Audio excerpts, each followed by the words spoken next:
FC ทั้งทีมงานก็โล่งใจนํโดยมีบนผักบนส้นบนเช้าเลยเนาะเนาะแม่นมันคือตะกี้เด้ตะกี้ถึงที่ว่ามีบนอยู่บนส้นก็ตามพี่น้องเพราะว่าเป็นไม้เป็นหยังมันก็ต่างกันเนาะเนาะโดยอันบนที่ว่าอายุตะกี้ก็เนาะโดยมันเป็นไม้กลมเนาะไม่กลมไม่น้อยไม่ดอกนี่แหละพอดื่มมานะลมพัดมากับปิวไปเบิดไล่คุบมาง่ายจ้ะกล้าฮอดไปไล่นะเนาะลมมาปานนั้นไปยิงกล้าไปไล่เนี่ยนะเนี่ยนะเถอะ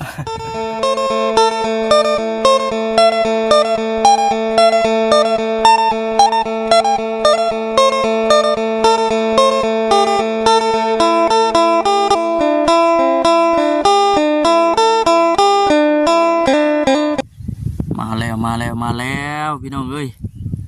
พุชิตุกแล้วบัดนี่พุชิตุกทำเบาคำแล้วพี่น้องเอ้ย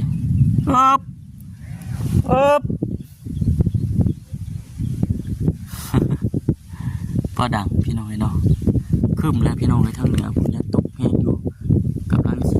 มวยมุ่งหน้ามาทางบ้านเฮาพี่แหละเบิ่งเนาะแนมเบิ่งมันมีกระไหลทึดอยู่ได้อยู่ที่บ้านนายอาจเพิ่นพี่น้องตอนนี้ยังบ่ทันได้กลับเลยพี่น้องเด้อเนาะนั่งอยู่ผมมืดแล้วพี่น้องตรงนี้มีแดดอยู่เดี๋ยวพี่น้องเนาะพี่น้องก่อนอื่นกราบทักทายสบายดีและก็สวัสดีพ่อแม่พี่น้อง FC กันเบิดทุกคนเด้อพี่น้องพบเจอกันคือเก่ามื้อนี้ก็เช่นเก่าเช่นเคยพี่น้องเนาะ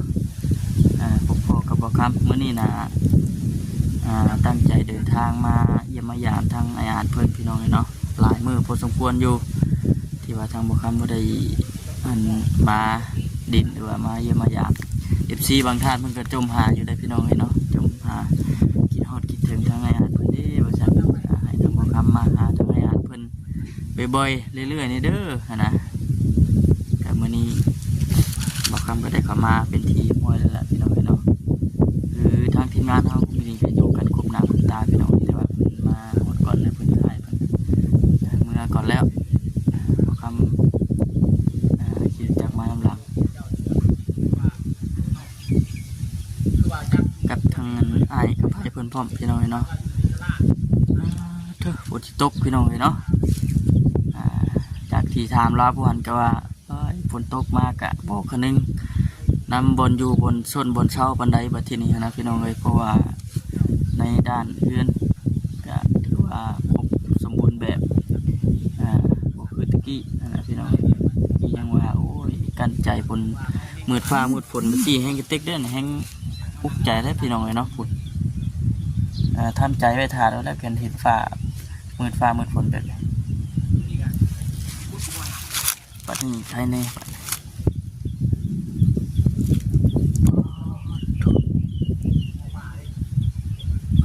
พี่น้องเลยเนาะพอดีว่าเมื่อนี้ก็เดินทางมาแต่พูนพี่น้องเลยบ้านน้องเตี้ยขึ้นบ้านไม้เฮือนงามเพิ่นเป็นทีมห้อยแต่พากันกินข้าวกินน้ำแล้วก็พากันมาบัดแยกย้ายเนาะคือทางพระอาจารย์เพิ่นก็ได้เดินทางกลับแล้วแหละทางหมอคำกับทีมงานพากันเดินทางกลับ มาหาทางให้อาจเพิ่นโตบัดทีนี้นะพี่น้องเนาะ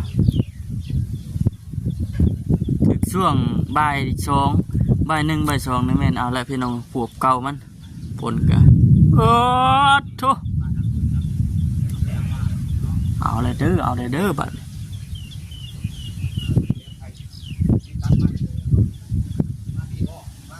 เจ้าอันสิมาพี่บ่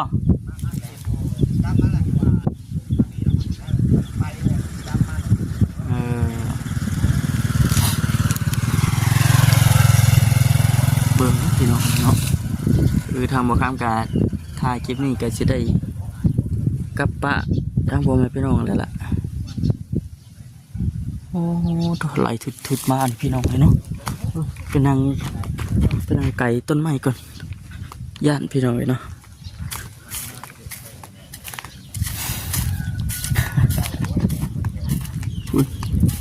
มืดฝนนะเป็นแสดลง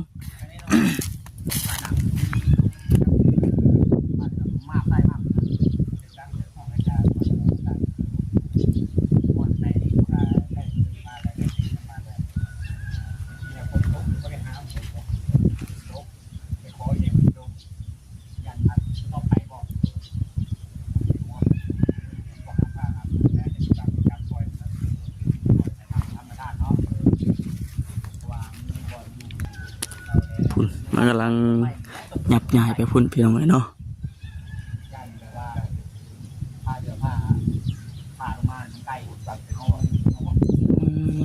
มืดมาแล้วพี่น้องเลยจุบจันนี่กันมันจะได้กลับแล้วแหละทำมาคำก็ได้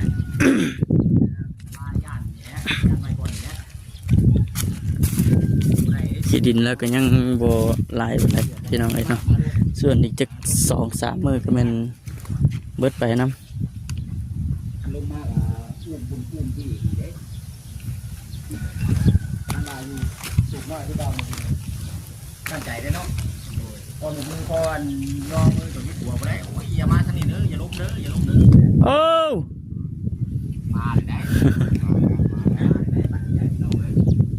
ด่างมากเลยพี่น้องไอ้บ้านนี่ มาเลย เข็นตกแบบชาติมีลมเนี่ยนะโอ้ย มาทางนี้ ก็ตบหน่อยแล้วนี่แล้วพี่น้องไอ้เนาะบอลที่อยู่กินแล้วนี่แล้วนี่ บานประตูเนี่ยมาเลยได้ ก็เทียบกันมากับกระเบื้อง มาลองเรื่องบอกมาเลย เอามามือเป็นเรื่องเงื่อน เจ้ายังใช้งานได้อยู่ประตู ได้กันแล้ว ได้อยู่เนาะ ตัวใหม่ยังไม่เอี่ยมเลยยังมี ได้โอ้ยได้ ยังคักอยู่น่ะ ไปทำมาที่ไปไว้ใส่เครื่องบอก เอาไว้เฮ็ เป็ ด นกระโมเดวา อืม อยากมากไม่ได้รับไป มุงหันมุงนี่ก็ได้เนาะดูเนาะ ใส่บนจากไม้เชื่ออะไร ก็กระทบก็กระเถิบออกนี่ก็ได้คือกัน บอกเติมมันต้องไปใส่งานใหญ่ขึ้นเลย อืม ไม่สิบแปด ว่าสิมาส่วนดินบ่ว่าสิมาส่วนดินซอย บอกมาก มาดินน้ เพราะว่ามันบริมามือเก่าเนี่ยปวด โครงการ ำเป็นยังไง ได้บ้านที่ว่า ประดงบ่ ปวดประดงก็ว่าแม่นคัดเหนียวแล้วมันขึ้นแก่รถแล้วล่มพวกเคยล่มเลยบาดอ้าวมันคัดมันเจ็บนะ มันไม่ได้ซื้อได้เบื้องนี้ในขดได้นี่ เชื่อก็ ตัวนี้ก็ยังซื้อแน่นี่เบื้องนี้ขดเลยนี่บุซื้อเลยประดงเคยเป็น ประดงบ่ประดงนี่ เอาเชียงน้อย ทั้งลานก็เคยเป็นในตอนนั้นก็แต่ว่าเรื่องคลัมนี่จะพวกของมันของอย่างไรเนาะหมูไก่บ่เอียนบ่ ปลาทู อืม ประเภทนี้ ลงประมาณ บริกินของมัน อืม เอียนเนี่ยให้ไกลไปกล้วยดอนเนี่ยว่าเจ็บเลยเจ็บเลยปวดเข้ามาบ่ เออ ปวดบ่ แต่ว่าปัจจุบันนี่เด้อกินดื้อกินยาอยู่บ่ บริกินอยู่ตามธรรมชาติมันนี่แหละนั่นแหละว่าเดือนที่2คุณมันรู้สึกเจ็บ โอ้ เดือนที่2มันรู้สึกเจ็บแล้วนะคอ ลงมาท่านดีว่าประมาณ เสียเลยกินกับมันบ่เศร้าแล้วประดงเนาะ มันเป็นเนาะ นั่นแหละ แต่ว่ามีวิธีหายขาดอยู่บ่ได้พี่น้องเลยเนาะ เขาบ่ขาดกับของอะไร บ่ขาดบ่ เชื่อก็อาจจะ ประดงขอจริงเด้ นั่นแหละประดงคอนะบ่แม่นตัวไปแล้ว จะมาเห็น อืมเวลามันปวดมัน ปวด อย่างนี้มันไข้บ่เบ่งบ่ เบ่งแล้วไข่นะไข่น้อยนึง โดย แต่คัดนะเห็ดหยังก็จับบ่ถนัดนะ เฮ็ดหยังก็ยากเนาะ แม่นๆย่อยังก็บ่อยากได้ มันบ่ถนัดแต่เด้ มันก็กึ่งแห้งๆแล้วย่อไปได้นะนั่นหากมันเป็นแต่ละปีมันเป็นนั่นบางปีก็บ่เป็นบางปีก็ สีทองประมาณนี้ ถ้าเหลื่อมบ่นะ ถ้าเรื่องแล้ว ญาติคือกันที่ โอ้ ที่ปีมาเนาะ ผู้ใด ยังว่าแท้ประเทศ ที่ไหนคือว่าที่หน้าผู้ใดพี่น้องเลยรับที่นี่จะขอโชคคิดไว้ขอโชคครับก่อนพี่น้องเนาะ กลับพร้อมกันก็อ้ายถ้าแข่งผลเมื่อพร้อมเฮาก็ เอ้ากระเปียกแล้วนะฮะโดยสบายดี ส เด้อบ ายดีเด้อ ไปเด้ ถ้าดังหึ่งอยู่นี่ฮะ เธอ แล้วก็อยู่เป็นที่ยังนี่ก็ได้เป็น ลบคนนี่แหละเป็นมวยอ่านและคำว่า ลบคนกันแล้วเนาะ นี่ก็มากันเรื่องเด้ อืม เนาะจับ คันว่าฝนบ่มานี่ก็ใครแน่อยู่คันฝนมาเลยก็ลบฝนอยู่นี่แหละเป็นมวยอ่านซะก่อน แล้วว่าโว้ยบ่ขี้งอดอกบัดนี้เนาะ หวังขี้งอเนาะ ทั้ง FC ทั้งทีมงานก็โล่งใจนำ โดย มีบนผักบนชนบนเศร้าเลยน้อยเนาะ แม่น มันคือตะกี้เด้ตะกี้ถึงที่ว่ามีบนอยู่บนชนแต่ตามพี่น้องเพราะว่ามันเป็นไม้เป็นอย่างมันก็ต่างกันน้อยเนาะ โดย อันบนที่ว่าอายุตะกี้เนาะ โดย มันเป็นไม้กลมเนาะ ไม่กลมไม่น้อยไม่ดอกนี่แหละโอ้พอเดือดหมดนะ ลมพัดมากับปิวไปเบิด เวลาคุบมามันง่ายจ้ะ กล้าฮอดไปไล่นะเนาะลงมาปานนั้นไปยิงกล้าไปไล่ เนี่ยนะ เจ้าคนก็ เนี่ยนะเถอะ ตอนแรกๆนี่เห็นสภาพลมพัดไปแล้ว ไปเห็นสภาพมันสังกะสีตกนี่คิดจะได้อ่ะ มันคิดจังไดบางทีมัน สิเอาจังใดกับชีวิตบาดนี้เป็นแน่นี่เฮ็ดจังใดจังซี่นะ ก็คิดจังซั่นแหละที่จังไดดีมีเงินมีซานอยู่ในบ้านคือเมืองเพิ่นที่ได้ดีที่มีที่สุดที่เศร้านำเพิ่นเด้ว่าคิดไปตัวเองแล้วก็สภาพร่างกายก็พอสำนี้คิดนั่นแหละจนบ่จักทางออกทางเขาเลยนะ แต่ว่าบ่จักแนวสิเฮ็ดเนาะว่าได้ก็ได้ ตอนเจอตอนพบปัญหาตอนแรกๆเนาะฝนหยุดตกบาดนี้เศร้าลมไปเบิ่งสภาพสังกะสีเป็นหย่อตอดปอดปิวไปคนละทิศคนละทางบาดนี้ คิดอุกอยู่ได้เนาะจักสิเอาแบบใดมันในเมื่อลมพัดไปมันก็ต้องผูกต้องเพเนาะ โดย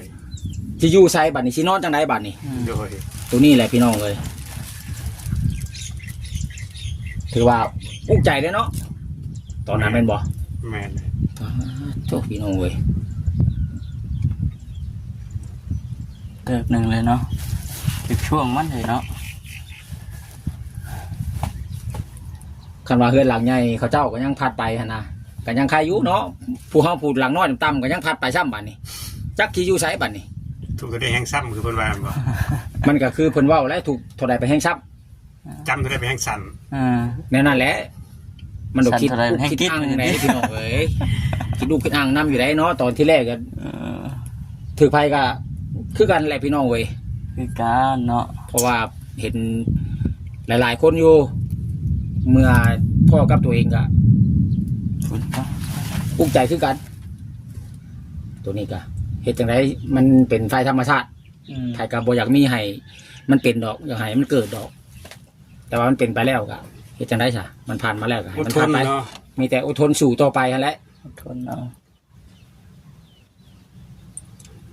ไปเรื่อยๆอยู่ไป ก็ เรื่อยๆ ถือว่าอ่านเราก็ยังว่าสู่ชีวิตอยู่ได้ประคองตัวเองมา อืม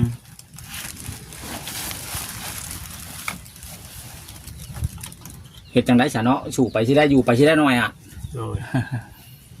อยู่ไปตามเฮามีเท่าไรแหละ เห็ดซ้ำเฮาเห็ดได้ซ้ำแห้งเฮามีนี่แหละ โดย ก็คือเห็นนั่นแหละเนาะสภาพร่างกายเฮากับบ่ได้ คือเก่า เช่นคือเก่า บ่ได้คือแบบแต่เฮายังบ่ได้เป็นหยัง โดย เฮ็ดสภาพให้ได้นี่แหละจังไดก็หาที่ดีที่เศร้าอยู่ติต่อไปนี่ก็ ก็จังว่าก็ฟังไปเบิ่ง ไปเนาะแต่เรื่องคือเรื่องยาเดี๋ยวนี้ยังกินปกติอยู่ ปกติอยู่ ยังลายอยู่บ่ยา ยังหลายอยู่ ยังลายอยู่ ยังอยู่ขวดหนึ่ง โอ้เป็นขวด เป็นขวดซ้ เป็นกระปุกเป็นขวดน้อยนี่บ่ ำซ้ำด้ามมันนี่เลย อื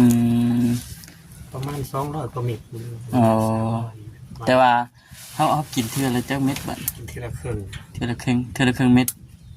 โดย มีจักอย่างอ่ะยานะ อย่างเดียว อย่างเดียวกินเทื่อละครึ่งเม็ด อายุเนาะมันบ่หลาย เที่ยงแรง หลังอาหารเนาะ ก่อนอาหาร ก่อนอาหารก็มันเบิดเฮาก็บอกทางเงินอ้ายเพิ่นทางบ่รีสิบ่ โดย คันว่าบ่กินบัดคือว่าในพี่น้องกันว่าปะ สันก็แห้ง มันสิกำเนิดขึ้นมาอีกซั่น สันเรียนกว่าเก่ากินกับคนเท่าไว้แน่คือสิ โอ้ เลยซ้ำนี้ บ่กะต่างอยู่เด้ช่วงเข้ามาใหม่ๆแรกๆก็เอ้าเนาะ โดย ช่วงนั้นบ่ได้กินบ่ ช่วงนั้นบริกินได้3 เดือน อืม ยามนเบิด ยาเบิดบ่มีเงินไปต่อบัดนี้ บ่มีเงินไปต่อแล้วก็บ่จักมองสิต่อเพราะ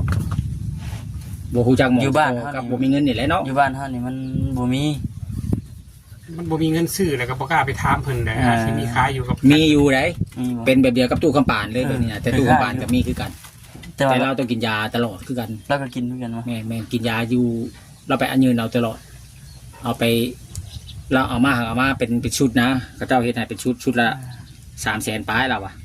เขาได้กิน คือกันก็ไปอ่านได้แหล้ว อันนี้กิน คันว่าบ่ได้กินในสั้นแห้งเราอะเราว่า โดย พญานเรานะสั้นแบบเดียวกันเลยนะพญานฮะเพิ่นยังว่าถ้าว่าบ่อ่านเศร้านี่ข่อยก็อยากฮู้แล้วว่าเรากินยาตัวใดเพิ่นว่า เราเป็นโรคไปเดียวกันเลยนะนางอยู่นี่ก็ได้สัตว์อยู่โรค ลมมาเลยเด้อพี่น้องเด้อ ลมมาพี่ เริ่มนั้น ลมมาพี่คนก็สิมาพี่ผู้จักดอกอันนี้พี่น้องเนาะ เริ่มพัดฝนมาพี่เลย อยากมาลองบ้านในอาจแล้วบัดนี้ฮะ เขาก็เลย จักเทื่อแล้วเนาะ เริ่มเลย ลองมา2เทื่อ สองเทื่อแล้วบ่ ลองใหญ่เลยก็มือแล้วพอดีมือสิแล้วคือตะแรงมือนี้ มื้อเทื่อทั้งอัน มือสุดท้าย พี่น้องพากันออกไปมื้อนั้นบ่ เลย มื้อเดียวสร้างขึ้นอยู่บ่ ยังและน้ำจุดหงบนเลยเถอะ พี่เนาะคันลองก็ขึ้นอยู่แล้วยังใครน้อยอ่ะยังไปอยู่กระต๊อบบ่ได้หัวบ่จ้ะ กะหัวอยู่มันนะ หัวก็อดเอาเนาะจำเป็นแน่บัดนี้เฮ็ดจังได๋ยังบ่ได้ขึ้นอยู่บ้านใหม่ แต่ว่ามันไม่ลมอะไรนะมันบ่ได้มีลมมันจะมันเนาะ มีลมมันนะ ทางไอ้อาจละว่านะเพิ่นเบิ่งอยู่เพิ่นสิตกเป็นหยังก็เบิ่งอยู่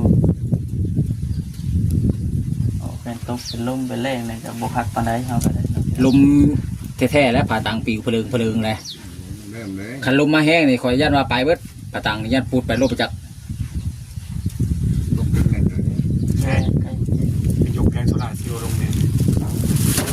ก็ยอดยามมันแล้วก็หามฟ้าหามฝนหามบ่ได้อยู่ คันว่าถึงฝนบ่ได้บ่เนี่ยดูว่าจังได๋ แม้นเอาลงให้มันกินหลังคาได้เป็นลมพัด อย่าลืมพัดตุกนี่มีดีเนาะ ไอ้ลาเซลกันบ่โอ้มีอันเดียวเลยเนาะคืนพอได้หุงน้ำหันแน่เถิกเติบบ่ บ่เอาลงนายไทยเอาวางไว้หลังคาแหละแต่ว่าให้เอาลงจากไม้ไผ่นะเอาลงจากไม้ไผ่นะ เอาไว้พังนั่นก็ได้มันจังบ่ไหล เอาแล้วพันหน้าจำตุก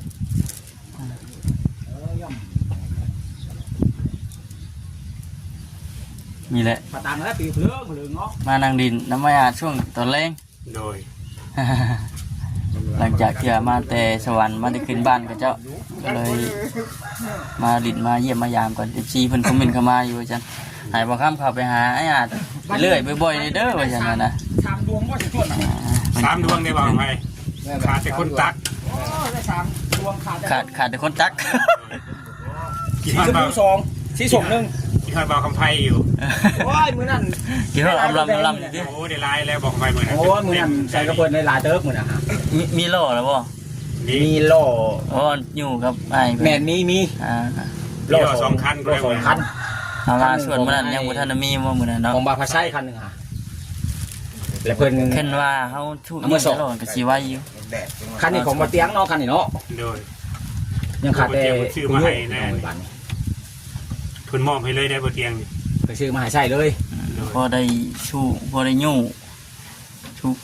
ก็ได้ยูหั่นยูนี่แหละหลังจากยูดินเบิดแล้วก็มีหยังก็ยูมีหยังก็ ก็ ใช้ ก็ง่ายอยู่แล้ว แม่น ใช้หันสนิท แนวมันไหนมันนักอ่ะเฮาอ่ะเอาใช้ล้อยูไปก็ได้คันฝนตกลงมานี่เหยียบไปนี่พุทธิตีน โอ้คิด มันง่ายแล้วนี่ ติดพูดเลยอะ แล้วก็เบิกปีนึง แต่ว่าข่าวสารป้าไว้เห็นบ่ บ่ไว้ถึง ไว้เทิงปุ้ย เอาไว้ รอด เพื่ ได้ อน เนาะ บอกคำไผ่เราแบกไว้ให้ เปรขึ้นไว้หายมือกับเอาแสนมาเมื่อนั้นเด้ อ๋อ เป็นมือขึ้นนอนเฮือนใหม่เนาะ โดย มือขึ้นนอนเฮือนใหม่ได้ผ่านมาได้คืนหนึง อ่า ก็เลยถามเพื่อนเพิ่นว่าคันดีอยู่บ่ นอนเจ็บ บ่ได้ผ่านหยังนอนเจ็บนอนรับโพดแล้วว่ะ บ่ สอ ผ่าน นเงินมาแจ้งกองป้องแล้วว่ะบ่ได้ผ่านจ้อย บ่ผ่านจักเป็ดดิ แม่นบ่ได้ผ่านเลย โอ้ยลมมาเลยพี่น้องเนาะ ลงมาเองแหละมันดีแล้วมันเป็นฤดูกาลมันเนี่ย อ้าวเนาะหอดมือหอดยามมันเลยอ้าวหามบ่อยู่แล้ว จักเทื่อจะลงเองเดือน8เดือน9 พูดแล้วตัวมันชิ้นก็ยังบ่ได้นะมันต้องมือวันนี้ก็จังหาอีกเนาะ คันว่ามันแดดโดนนี่มันตกอีก ต้อง นี่ กิน ก็ เกลือแห้งเลย ข้าวอีกจักลมจักฝนอีก เริ่มทุกคน แต่บ่บิดิ ยากเนาะธรรมชาติเนาะแล้วแต่ ตัวมือ แล้วแต่เพิ่นจะมาพี่น้องจะเล่นแบบใดก็ได้ ธรรมชาติลมมาพัดคงไม่หักพัดก่อนไปอย่างนี้ก็เคยพัดอีก อ๋อ มาแล้วพี่น้องเลยเนาะ ทันที มีแต่สิพอประมาณนี้พี่น้องเลยลมมาแล้ว กลับบ้านเลยเด้อเด้อ สบายดี สบายดี ตัวพี่น้องเลย มื้อหน้ามื้อในพุ่นน่ะสิมาหาใหม่มาเยี่ยมมายามใหม่พี่น้องเนาะ ฝนตกมาแล้วพี่น้องเลยเนาะ ก็เลยดีแล้ว โอเคแล้วพี่น้องเด้อเนาะจังไดก็ฝากทาง FC พ่อแม่พี่น้องเข้ามากดติดตามและก็รับชมเบิ่งฝากเข้ามาเป็นกำลังใจให้เด้อพี่น้องเด้อเนาะสบายดี